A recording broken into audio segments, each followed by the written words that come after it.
স্রোতের মেহেদি নাইটের অনুষ্ঠানে ভিন্ন এক রূপে স্রোতের কাছে ধরা দিল সার্থক। হ্যাঁ বন্ধুরা, ভিডিওতে লাইক দিয়ে দেখতে থাকুন। সন্ধে ঘনিয়ে আসা মাত্র সকলে মিলে যখন স্রোত এবং সার্থকের মেহেদি নাইটের অনুষ্ঠান শুরু হওয়ার অপেক্ষা করতে থাকে, ঠিক সেই সময় রাই বলতে থাকে যে, কী ব্যাপার বৌমনি, এখনও সার্থক ওর পরিবারকে নিয়ে এলো না কেন বলো তো?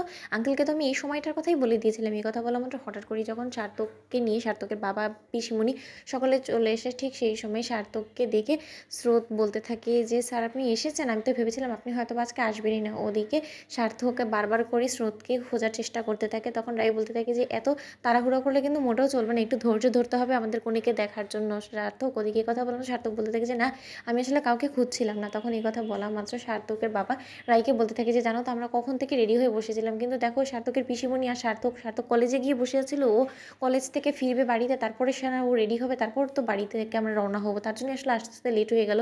তোমরা বরঞ্চ তোমাদের মতো করে অনুষ্ঠান শুরু করে দিতে। তখন রাই বলতে থাকে যে, না আঙ্কেল, আপনারা না আসাতে আমরা কী করে অনুষ্ঠান শুরু করে দিই বলুন তো?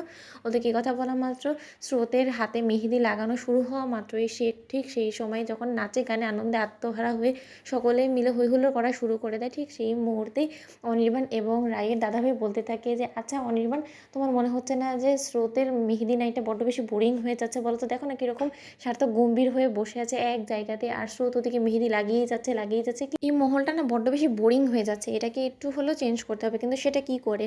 ওদিকে অনির্বাণকে রাইয়ের দাদাভাই বলতে থাকে যে, শোনো আমার কাছে একটা প্ল্যান আছে, তুমি আমার প্ল্যানটা যদি এক্সিকিউট করতে পারো তাহলে আমি বলবো তোমাকে যে আমি তোমার সাথে বাজি ধরতে পারি যে এই মহলটা পুরোপুরিভাবে চেঞ্জ হয়ে যাবে, সকলে সারপ্রাইজও পেয়ে যাবে। এই কথা বলা মাত্র অনির্বাণ বলতে থাকে যে, তাহলে দাদাভাই ভাবছেন কি বলুন তো, বলুন আপনার প্ল্যানটা কি? তখন এই কথা বলা মাত্র রাইয়ের দাদাভাই বলতে থাকে যে, দেখো যদি আমরা বরকে একবারের জন্য হলেও একটু ড্রিঙ্ক করানোর চেষ্টা করি তাহলে নিশ্চয়ই ও মাতাল হয়ে যাবে, আর সেই সুযোগে ওর আসল রূপটা আমরা দেখতে পারবো। ও একটু নাচে গানে আনন্দে আত্মহারা হয়ে পড়বে, ওর আসল ভিন্ন রূপটাও স্রোতের কাছে ধরা দেবে। সেরকমটা প্ল্যান যদি আমরা করি তাহলে কেমন হয় বলো তো? তখন এই কথা বলা মাত্র অনির্বাণ বলতে থাকে যে, হ্যাঁ এই প্ল্যানটা খুব একটা খারাপ না, কিন্তু আমরা সেটা করবো কী করে যদি সার্থক আমাদের প্ল্যানটা ধরে ফেলে বলো তো? তখন অনির্বাণকে আশ্বাস দিয়ে রাইয়ের দাদাভাই বলতে থাকে, সেরকম কোনো কিছুই হবে না, আমি অতটা কাঁচা খেলোয়াড় না, তুমি সব নিয়ে একদম ভেবো না তো। ওদিকে এই কথা বলা মাত্র সার্থক নেশা করে যখন মাতলামো শুরু করে সকলে নাচে পার্টিসিপেট করা শুরু করে দেয়, ঠিক সেই সময় সার্থক হঠাৎ করে স্রোতকে স্টেজ থেকে টেনে এনে স্রোতকে নিয়ে নাচা শুরু করে দেয়। তখন রাইয়ের বৌমনি এবং রাই অঝরে হাসতে থাকে আর বলতে থাকে যে, কী ব্যাপার, হঠাৎ করে এই ভিন্ন এক রূপ কী করে